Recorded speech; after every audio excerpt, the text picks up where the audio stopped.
Assalamualaikum warahmatullahi wabarakatuh. Jumpa lagi bersama Jeng Tini Official. Di mana saja Anda berada, saya doakan dalam keadaan sehat walafiat, bahagia, lancar rezekinya, banyak kebahagiaan. Terutama untuk yang pasutri, semoga dalam keadaan mesra dan hangat selalu. Apapun yang Anda hadapi, ada uang dan tidak ada uang, semoga bisa mengantisipasi apapun.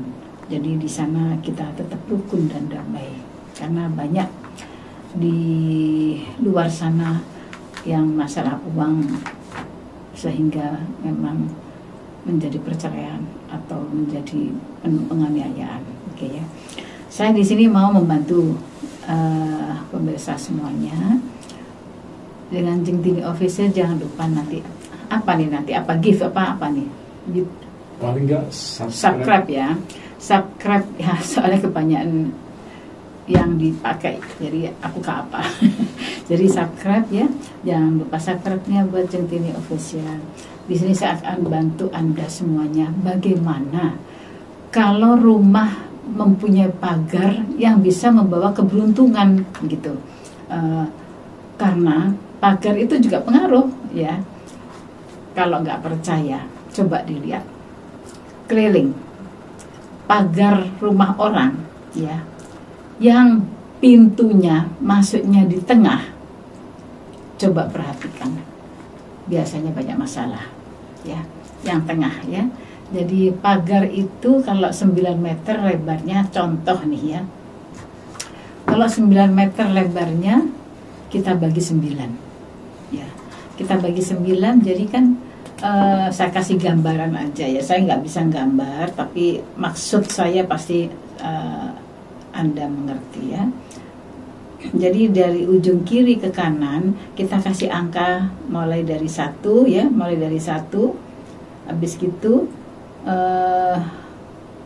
ya, terus 3 ya, ketiga, terus keempat ya, 4, terus 5 ya, terus 6. Kita kasih garis-garis aja gitu ya, 7, 8, nggak sama nggak apa-apa, yang penting maksudnya ya sayang. Ini yang ke-8 ya, ini yang ke-9. Nah, jadi yang saya maksud lebar rumah yang saya bulatin ini yang bagus untuk dijadikan pintu masuk ya, pintu masuk. Tapi kalau yang saya kasih ke bawah panah ini, saya sarankan hindari ya, hindari. Karena apa? Di sini yang termasuk hitungan tidak baik ya, hindari. Ada kecelakaan ya, bisa jadi pembunuhan ya, bisa jadi penganiayaan, bisa jadi perceraian ya. Ini jadi, nah ini ya sudah saya tulis, tapi saya tidak bisa gambar, tapi ini sudah saya tulis. Jadi di sini angka 1, 2 yang bagus, pojok-pojok nih. Angka 9 sama 8 itu yang bagus, rezeki langsung. Makanya kalau yang rumahnya besar, bagus sekali kalau antara, ini nomor berapa nih? Antara nomor 1, 2 dibelokin begini tembus ke 98, wah itu lancar rezekinya. Apalagi tengahnya dikasih air mancur gitu yang kenceng gitu ya kan, itu membawa chi positif sangat tinggi. Apa saja dagangannya biasanya lancar.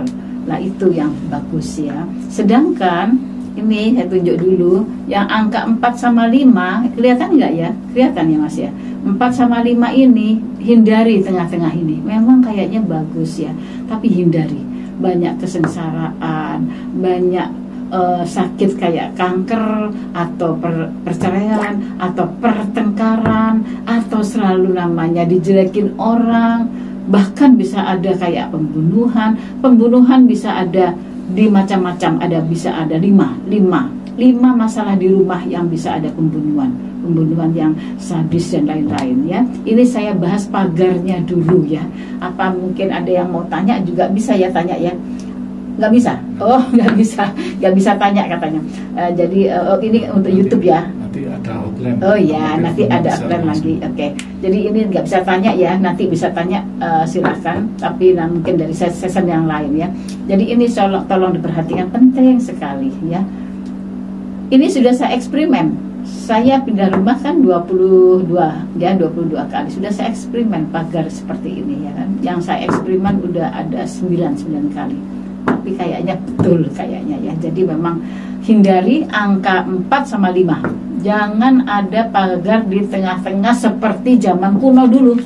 Zaman kuno dulu kan asisten Udono, saya punya buyut-buyut itu ada yang jadi asisten Udono di Gunung Gangsir sana ya. Ya dari zaman-zaman 1932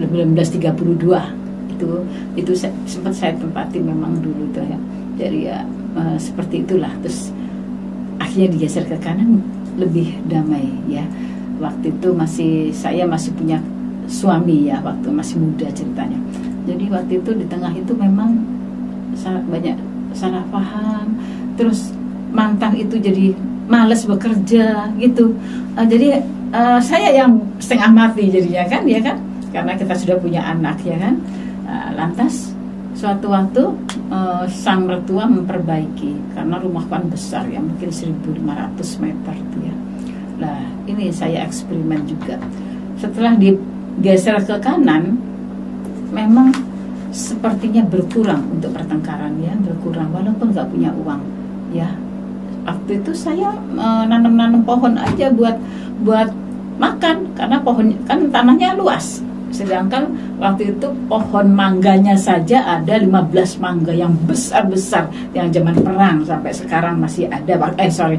Waktu itu masih ada gitu. Jadi zaman 1932 itu asisten Bedono, dan beliau sakti ya, orangnya sakti ya, namanya leluhur-leluhurnya mantan ya kan kebetulan mantan ini kebetulan masih keluarga. Jadi dari Sumenep Astatengkinya sama ya. Cuman mereka itu Raden Mas, ayah saya Raden Panji gitu aja. Ya zaman dulu kadang-kadang kan semua harus setuju sama orang tua lah ya, sesepuh ya. Kalau sekarang kan enggak, bebas. Kalau saya sekarang punya anak, saya bebaskan semua. Mau married sama siapa, sudah tanggung jawab kalian. Lah saat itu saya kasih tahu, yang terjadi ekonomi juga berat, ada kecelakaan dan lain-lain, ada semua. Terus kita geser itu bagus. Makanya saya selalu bicara sama netizen atau pemirsa aja deh, gampang ya. Perhatikan, kalau memang mau kerjakan, karena apa yang saya alami itu eksperimen. Saya bukan grammar ya. Jadi saya sudah berbelas kali, bahkan berpuluh kali nempati pindah rumah untuk eksperimen bulan, denah rumah, semuanya sampai pohon saya eksperimen juga. Jadi di sini tolong diamati. Kalau masih punya cuan, kenapa nggak dibongkar? Bongkar saja. Saya tanya Jengtini, ini banyak yang tanya juga ya klien. Cat rumah apa pengaruh ya sama yang punya rumah? Pengaruh ya. Jadi cat rumah, kalau pemilik rumah yang kerja unsurnya seumpama ini ya, seumpama pemilik rumahnya seumpama ayam kayu gitu ya.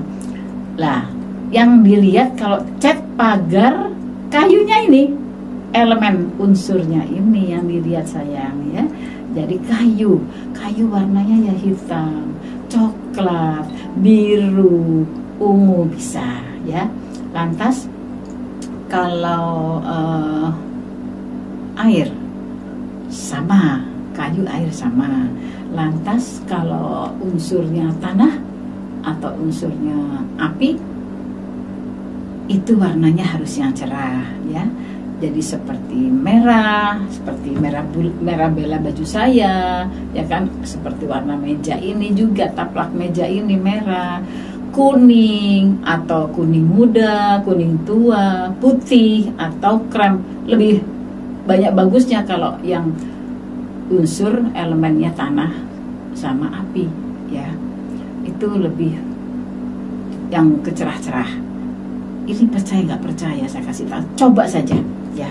Kalau seumpama Anda ini kelahirannya unsurnya tanah atau api ya, pakai pagar hitam, cat hitam, rasakan dalam 2-3 tahun kejadiannya apa saja, lantas baru sadar barangkali ini ada pengaruh, cat lagi ke putih ya kan, karena unsurnya tadi seumpama saya ngomong tanah ya atau api ya, ini saya ngomong tanah sama api kan harus yang terang nih ya. Jadi setelah dicat hitam ada saja yang jatuh pailit, yang berantem, yang mau cerai, yang suami berani nempeleng gitu ya, berani nempeleng dan lain-lain. Padahal sang istri sudah patuh baik-baik saja gitu ya. Lantas mungkin semua itu mungkin Allah yang memprogram kepala kita. Seperti ada ide, orang yang baik biasanya diingatkan seperti itu.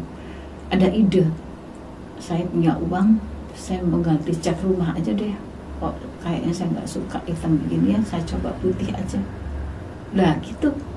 Atau saya cat kuning, atau saya cat merah muda, pink gitu.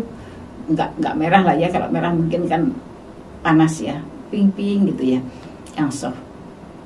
Lah dirasakan setelah dicat itu berubah catnya, bukan hitam atau biru atau coklat, dirasakan 1 tahun 2 tahun beda.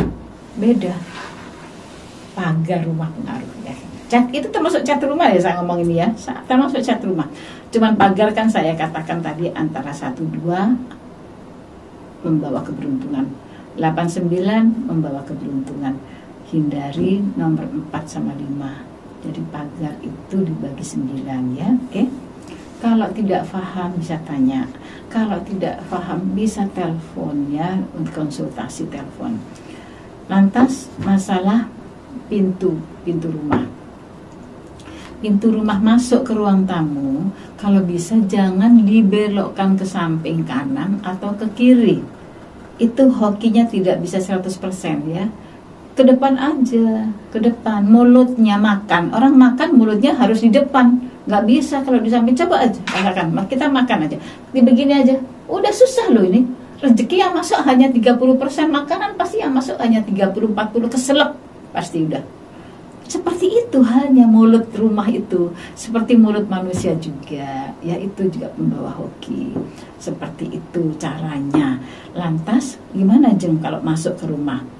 Sama, unsurnya apa dulu? Kalau unsurnya memang emas, api dan tanah, ambillah meja kursi, aksesoris rumah yang cerah warnanya, putih, ada merah, bisa kuning, terserah mana yang favorit. Kalau saya suka merah karena ya, jadi kebanyakan di rumah saya merah sama kuning emas ya, itu saya suka karena saya suka terang ya kan. Jadi lebih bagus sesuaikan warna ya, lebih bagus. Sedangkan kalau kayu Jeng sama air ya bukan berarti harus hitam, tidak ya, mungkin warna coklat muda gitu ya sayang ya, coklat muda atau apa saja. Kalau rumahnya lebar, meja ruang tamu, mejanya jangan memanjang. Kalau seumpama rumahnya menghadap utara atau selatan, ini mejanya jangan utara selatan, mejanya timur barat, jadi menghalang begini. Terus tuan rumah duduknya di belakangnya meja itu kursi yang paling besar, karena menerima rezeki energi dari depan yang positif kita ambil. Jadi yang besar ini tuan rumah yang duduk, punya power karisma. Kalau yang kursi besarnya dipakai tamunya, biasanya yang punya rumah mendelep alias tidak punya aura ya, selalu kalah pamor dengan yang datang. Itu sayang ya. Masalah kamar juga begitu, hindari kepalanya di barat ya, hindari kepala di barat. Karena kalau pasutri, coba aja dicek di rumah ya masing-masing, kalau pasutri kepalanya di barat, itu nanti bisa cepat frigid bisa cepat lemah syahwat, bisa cepat mayor, bisa editansil. Itu kalau kepala di barat lebih cepat situasinya. Terus istri bisa pasif, ya kan, gak ada gairah-gairahnya. Karena apa? Karena terserap tenggelamnya matahari. Jadi kepala kita itu secara tidak sadar setiap hari keambil energinya dengan matahari lebih tinggi lagi daripada kaca cermin. Kaca cermin juga menyerap energi tubuh.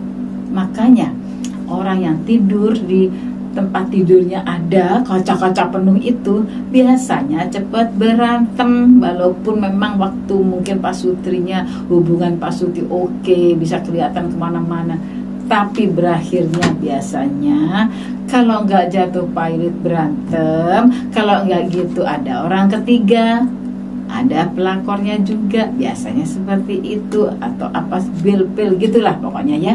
Hindari cermin-cermin yang seperti itu. Memang mewah, tapi tidak mewah untuk tubuh kita ya, itu justru naas untuk tubuh kita.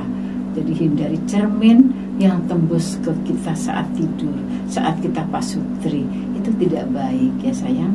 Oke, mungkin saya urut aja dari tempat tidur. Sekarang dapur gimana Jeng Tini caranya ngatur dapur untuk kompor, ya kan? Untuk kompor ya, kalau rumahnya menghadap utara, kompornya kalau ngegoreng seperti keluar ke utara jangan, ya kan? Itu membuang rezeki. Jadi alihkan aja, bisa ke timur, bisa ke barat, ya kan? Bisa ke selatan, jangan ke arah pintu masuk ya. Kalau kompor, jadi saat menggoreng kan kita mesti begini-begini nih, kalau ada kotorannya kadang-kadang kan gitulah, itu jangan sampai keluar ya. Nah, udah saya bahas lagi, mungkin bisa saya ulang nanti kalau banyak yang pengen diulang. Lantas masalah kamar mandi ya. Kamar mandi kalau bisa, toiletnya ya kalau bisa jangan di depan kepala kita, yang duluan dari depan. Contohnya bagaimana nih Jeng Tini, aku nggak paham. Oke, perhatikan sayang. Seumpama saya masuk dari rumah paling depan, masuk ya, kamar kita, kamar yang paling pertama, ruang pertama ya. Lah, ada kan biasanya orang-orang yang rumahnya mewah-mewah itu kadang-kadang untuk tamunya, kadang-kadang itu toilet di depan kamar dia dipisahin, maksudnya supaya nggak kotor kan. Tapi nggak sadar toilet itu bisa lurus dengan kepala dia tidur, gitu loh sayang. Padahal punya dia sendiri nggak begitu, di dalam sama tempat tidur itu, tapi di belakangnya tempat tidur. Tapi yang untuk ruang tamu biasanya di depan kepala yang punya rumah biasanya. Ini yang bahaya. Di luar ya, kita berbuat baik apa saja tetap jelek, tetap difitnah, tetap dijelekin gitu. Hutang sedikit jadi omongan gitu. Nanti suami bisa kemana-mana, istri bisa kemana-mana karena gak kerasan di rumah ya kan. Itu hindarin untuk toilet. Jadi jangan mendahului tempat tidur kita, kepala kita ya. Kalau dari arah angin depan, jadi taruhlah toilet sesudah kepala tidur ya kan, di belakang kepala saat tidur ya, jangan di depan kepala. Jadi kita menghadap jalan juga kena dong aura negatifnya toilet kan, kotor ya. Oke, yang bahaya-bahaya nih yang saya kasih tahu, sering saya ucapkan juga kan, kalau punya sumur gali atau sumur bor, sumur gali terutama yang bahaya, jangan ditutup atasnya. Karena kadang-kadang orang kaya lagi nih, kalau manggil saya di perumahan yang mewah-mewah, mereka punya sumur, tapi hanya disedot sama pipa. Sumurnya diblok sama apa ya? Apa itu namanya di atasnya keramik itu apa mas? Apa ya? Ya semacam kayak porselen gitulah, marmer ya, kayak marmer gitu. Nah sudah bagus kan? Nah terus habis itu saya bilang, ini apa? Kok saya tok-tok ini kok beda suaranya? Sumur Jeng. Saya tanya, kan Jeng mengeluh masalah suami. Iya. Suami kan mulai sering kasar. Iya. Terus uangnya juga mulai ngasihnya pelit. Iya. Ya ini buka sumurnya, jangan ditutup. Loh, Jeng kan sudah ada pipanya. Tidak bisa. Sama dengan manusia, tenggorokan manusia. Kalau ditutup, nutuplah tenggorokan kita juga. Sama itu, sumur itu mulutnya sama dengan tenggorokan manusia. Ini salah satu fakta ya. Salah satu pimpinan, istrinya ke saya, suaminya yang ke saya, istrinya enggak. Ke saya tanya, Jeng, kenapa ya Jeng istri saya kok diam-diam di lehernya? Katanya diprediksi ada kanker. Katanya bahaya Jeng, istri saya tidak bisa panjang umur. Lah, saya dipanggil ke rumahnya karena dia punya duit ya. Dan mungkin juga Allah yang nunjukkan. Kalau tidak ada Allah yang nunjukkan kan tidak mungkin orang diam-diam manggil saya untuk lihat denah rumah. Saya bilang, kalau ini kayaknya harus rumah Pak yang dibetulkan. Dilihatkan saja ke saya. Waduh, daripada susah-susah Jeng saya gambar belum tentu benar. Jeng Tini aja saya panggil ke rumah untuk melihat denah rumah saya bagaimana. Kok parah, isi saya semakin parah. Padahal masih muda ibunya, ya kan? Masih kepala lima lah ya, masih muda dong. Saya ke rumahnya, apa yang terjadi? Ternyata sumur yang di dalam ruangan itu ditutup sama beliau. Dan itu pasti sudah lama. Kalau sampai ada kanker di tenggorokan ya, itu pasti sumurnya bisa antara 3 tahun ke atas ditutupnya. Sehingga aura merah sudah membentuk, sudah ada jin ifrit yang membentuk di situ. Gitu. Akhirnya saya tanyain istrinya, benar sudah positif kanker itu ya, positif sudah. Saya bilang, Ibu, boleh nggak saya minta sesuatu? Apa Jeng Tini? Tolong dong dibongkar sumurnya. Duh, ruang tamu saya jelek dong, namanya juga pejabat ya kan. Loh, saya tanya, kan bisa diantisipasi, nanti dikasih apa atasnya meja gitu ya, bawahnya dibuka kasih teralis, kasih ram-raman nyamuk ditumpuk itu, kan bagus nanti. Sekarang kalau menurut saya, mau dilihat orang jelek atau mau kanker lehernya, itu biasanya nggak hanya leher. Kalau nutup sumur biasanya kanker payudara, bisa macam-macam ya. Akhirnya mungkin diperhitungkan lagi, dibuka. Lantas ya pokoknya setengah tahun lah ya, saya didatengin lagi. Kata beliau mulai mengecil kankernya dan tidak sakit yang biasa tiap hari cokot-cokot itu tidak ada sudah. Itulah semua kebesaran Allah. Saya kan hanya praktek saja karena bukan grammar, tapi saya praktek gitu ya. Ini saya kira waktunya sudah cukup. Nanti kalau mau lagi mengikuti silahkan episode yang selanjutnya. Thank you. Wassalamualaikum warahmatullahi wabarakatuh. Jangan lupa subscribe, like, share untuk Jeng Tini Official. Kalau mau bertanya atau ada unek-unek yang tidak bisa memecahkan sendiri, silahkan, mungkin saya bisa bantu. Hubungi hotline Jeng Tini Official, nomornya ada di bawah situ. Oke, thank you, bye.